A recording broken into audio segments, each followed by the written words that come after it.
खुलुमबाय बे बड'लेण्ड इंखं टेलिभिजन दिनै 2025 रबिबार खालि सानसेनि बरादखौ नोंथांमोननि खाथियाव लाबोदों आं सदानन्द दैमारिया।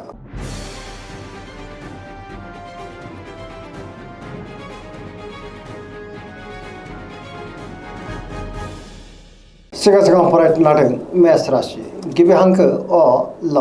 दिनैनि साना जोबोर मोजां गोसोखौ दिनै जोबोर गोजोननाय मोनगोन जेरावबो जाफुंसारगोन बबेबा हाबाफारियाव बाहागो लानो दिनै खाबु मोननोबो हागौ बयजोंबो गोरोबनो रोंगोन मावनो लानाय खामानिफ्रा दिनै गोरलैयैनो मावफुंजानोबो हागौ सोरजोंबा बाख्नायजानो हागौ देहाया दिनै मोजाङैनो थागोन बहानिफ्रायबा दिनै हरखाबै मोजां खौरांबो मोननो हागौ रांखावरियाव दिनै जोबोर मोजां होनजायो बेफार फालांगियावबो जोबोर मोजां मुलाम्फा मोननो हागोन सोरबा लोगोनिफ्राय थोजासे हेफाजाबबो मोननो हागौ न'खराव बिसि फिसायनि गेजेराव अननानै फैगोन बिदा फंबायनिफ्राय थोजासे हेफाजाब मोननो हागौ गुबुननि गोसोखौ दिनै गोरलैयैनो बोनोबो हागोन गोसोनि बोलोआ बांगोन समाजाव दिनै बयजोंबो मान होजागोन लाइमोनफ्रा गावबा गावनि गोसोनि साननायफोरखौ दिनै फोरमायलायनोबो हागोन बयजोंबो मोजां सोमोन्दो लाखिनोबो रोंगोन आरो पजिटिभ एनार्जिनि गोहोम गोग्लैगोन सरासनस्रायै दिनै साना जोबोर मोजां आरो मोजाङैनो बारग'लांगोन।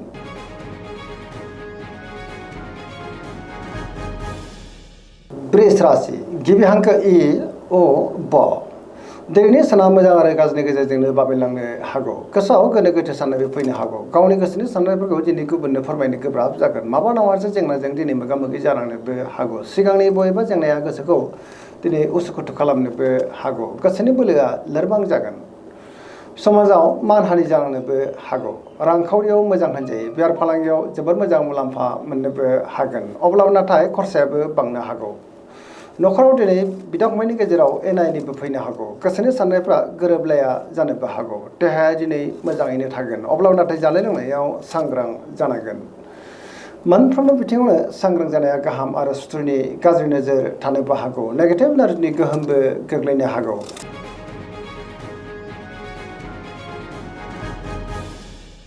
मिथुन राशि गिबि हांखो क स दिनैनि साना जोबोर मोजां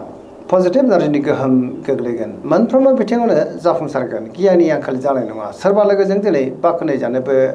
हागौ बहाबा हान्थिब्ला दिनै जोबोर मोजां आरो मोजाङैनो हान्थिनोबो हागोन गोसोनि साननायफोरा दिनै मोगथाङाव जाफुंनोबो हागौ देहाया दिनै मोजाङैनो थागोन रांखावरियाव मोजां आयाबो बांनो हागौ बेफार फालांगियाव दिनै जोबोर मोजां मुलाम्फा मोननोबो हागोन न'खराव बिसि फिसायनि गेजेराव अनलायनाय फैगोन समाजाव मान मोननो हागोन गोसोनि बोलोआ बांगोन मावनो लानाय खामानिखौ दिनै थि समावनो आरो गोरलैयैनो मावफुंनो हानानै गोसोआव गोजोननाय फैगोन सोरबा लोगोनिफ्राय दिनै थोजासे हेफाजाबबो मोननो हागौ गुबुनजों मोजां सोमोन्दो लाखिनोबो रोंगोन बहाबा हान्थिब्ला दिनै जोबोर मोजां आरो मोजाङैनो हान्थिनोबो हागोन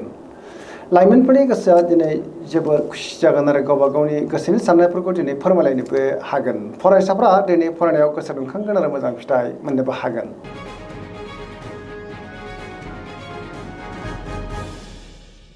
कर्कट राशि गिबि हांखो ड ह दिनैनि साना मोजां आरो गाज्रिनि गेजेरजोंनो बाबेनलांनो हागौ गोसोआव गोनो गोथो साननायबो फैनो हागौ सोरबा सुथुरनि गाज्रि नोजोर थानोबो हागौ मोनफ्रोमबो बिथिङावनो दिनै सांग्रां जानाया गाहाम आरो नेगेटिभ एनार्जिनि गोहोम गोग्लैनोबो हागौ बहाबा हान्थिब्ला दिनै लामा सामायाव सांग्रां जानांगोन गुबुननि थाखाय नाङा फाङा जेंनायाव गोग्लैलांनोबो हागौ मावनो लानाय खामानिखौ मावफुंनायाव माबा मोनसे गोरोन्थि जालांनो हागौ रांखावरियाव मोजां बेफार फालांगियावबो मोजां मोननो गोनांथिखौ दिनै मोननो हागौ अब्लाबो नाथाय खरसायाबो बांनो हागौ देहाया दिनै मोजाङैनो थागोन गुबुननिफ्राय हेफाजाब मोननो गोब्राब जानोबो हागौ सुथुरनि गाज्रि नोजोर थानोबो हागौ गुबुनजों दिनै मोजां सोमोन्दो लाखिनो गोब्राब जागोन आरो नेगेटिभ एनार्जिनि गोहोम गोग्लैनोबो हागौ।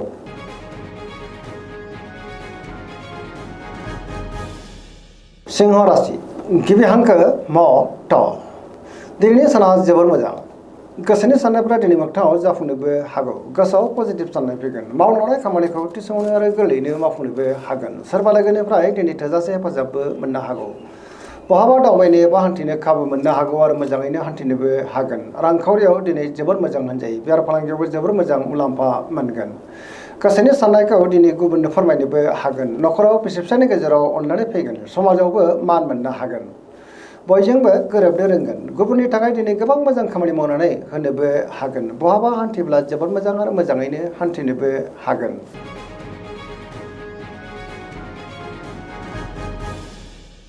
कन्या राशि गिबि हांखो ब ट दिनैनि साना जोबोर मोजां बहाबा हान्थिनो एबा दावबायनो खाबु मोननो हागौ आरो मोजाङैनो हान्थिनोबो हागोन पजिटिभ नारजिनि गोहोम गोग्लैगोन गोसोआव दिनै गोथों आरो गोग्गो साननाय फैगोन गियाननि आंखाल जानाय नङा गावनि गोसोनि साननायफोरखौ दिनै लाइमोनफ्रा फोरमायलायनोबो हागोन बेफार फालांगियाव दिनै जोबोर मोजां मुलाम्फा मोननो हागोन आरो रांखावरियाव जोबोर मोजां मोननो गोनांखौ दिनै मोननोबो हागौ गोबां मोजां खाबुबो दिनै मोननो हागौ सोरजोंबा बाख्नायजानानै गोसोआ दिनै जोबोर खुसि जागोन आरो पजिटिभ नारजिनि गोहोम गोग्लैगोन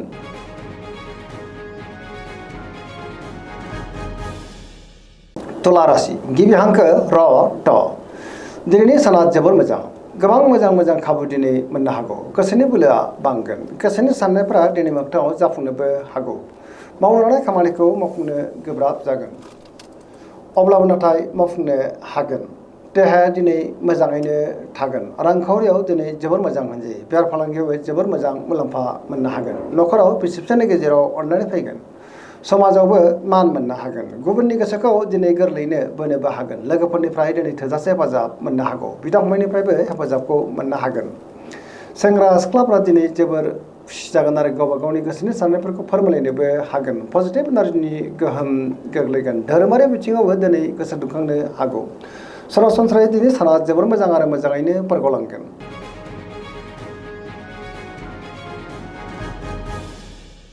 वृश्चिक राशि गिबि हांखो न स दिनैनि साना जोबोर मोजां गोबां मोजां खाबु दिनै मोननो हागौ समाजाव मान मोननो हागोन गोबां मुंदांखा सुबुंजों मोजां लोगो मोनलायनोबो हागौ पजिटिभ एनार्जिनि गोहोम गोग्लैगोन बहाबा दावबायनो एबा हान्थिनो खाबु मोननो हागौ आरो मोजाङैनो हान्थिनोबो हागोन समाजाव लोगो लेवा बांगोन सोरबा गोजाम लोगोजों दिनै बहाबा लोगो मोनलायनोबो हागौ गोसोआव गोथों आरो गोग्गो साननाय फैगोन गियाननि आंखाल जानाय नङा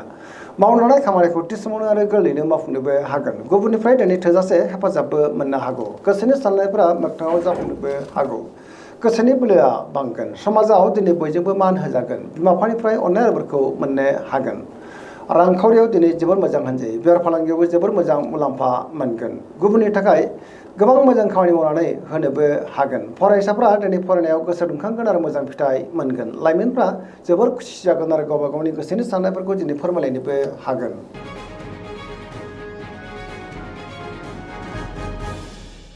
धनु राशि गिबि हांखो ध फ भ दिनैनि साना जोबोर मोजां गोसोखौ दिनै जोबोर गोजोननाय मोनगोन सोरजोंबा बाख्नायजानोबो हागौ लाइमोनफोरनि गोसोआ दिनै जोबोर खुसि जागोन आरो गावबा गावनि गोसोनि साननायफोरखौ फोरमायलायनोबो हागोन समाजाव मान मोननो हागोन रांखावरियाव मोजां होनजायो बेफार फालांगियावबो दिनै जोबोर मोजां मुलाम्फा मोननो हागोन गोबां रोखोमनि जेंनाखौ दिनै गोरलैयैनो सुस्रांनो हागोन सिगांनि बबेबा आद्रा खामानियाबो दिनै मावफुंजानो हागौ देहाया दिनै मोजाङैनो थागोन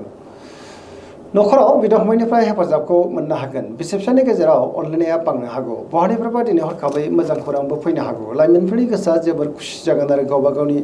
गोसोनि साननायफोरखौ फोरमायलायनोबो हागोन फरायसाफ्रा दिनै फरायनायाव गोसो दुंखांगोन आरो मोजां फिथाइ मोननोबो हागोन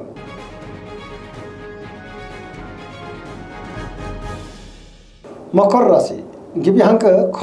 ज दिनैनि साना मोजां आरो गाज्रिनि गेजेरजोंनो बाबेनलांनो हागौ गोसोआव गोनो गोथो साननायबो फैनो हागौ गावनि गोसोनि साननायफोरखौ दिनै गुबुननो फोरमायनो गोब्राब जागोन रांखावरियाव बारा मोजां नङा होनजायो बेफार फालांगियाव दिनै बारा मोजां नङा नांनायनिख्रुइ बांसिन खरसाबो जानो हागौ मोननो गोनांखौ दिनै मोननो गोब्राब जागोन सोरजोंबा थगायजानोबो हागौ बेफार फालांगियाव बारा मोजां नङा होनजायो गुबुननि गोसोखौ बोनो गोब्राब जागोन लोगोफोरनिफ्राय हेफाजाब लानांनो हागौ गोदान खामानियाव आखाइ होजेननो हानाय नङा न'खराव बिदा फंबायनिफ्राय हेफाजाबखौ मोननो हागोन सेंग्रा सिख्लाफ्रा दिनै गावबा गावनि गोसोनि साननायफोरखौ फोरमायलायनो हागोन फरायसाफ्रा दिनै फरायनायाव गोसो दुंखांगोन आरो मोजां फिथाइ मोननोबो हागोन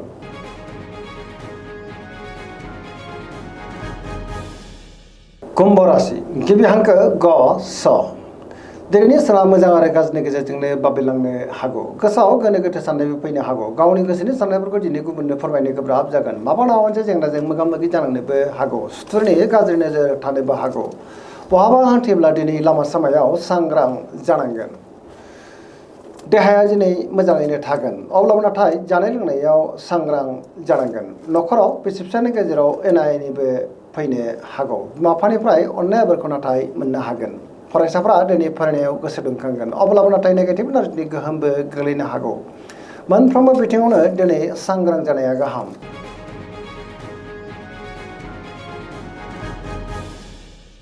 मीन राशि गिबि हांखो ड स दिनैनि साना जोबोर मोजां। गुबुननि थाखाय दिनै गोबां मोजां खामानि मावनानै होनोबो हागोन। माबा नङा मोनसे मोजां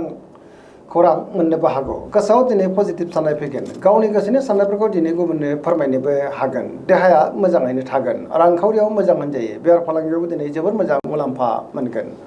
न'खराव बिसि-फिसायनि गेजेराव अननानै फैगोन। सोरजोंबा बाख्नाय जानोबो हागौ। लाइमोनफोरनि गोसोआ दिनै जोबोर रमान्टिक जागोन आरो गावबा गावनि गोसोनि साननायफोरखौ दिनै फोरमायलायनोबो हागोन। फरायसाफोरा दिनै फरायनायाव गोसो दुंखांगोन आरो मोजां फिथाइ मोननोबो हागोन।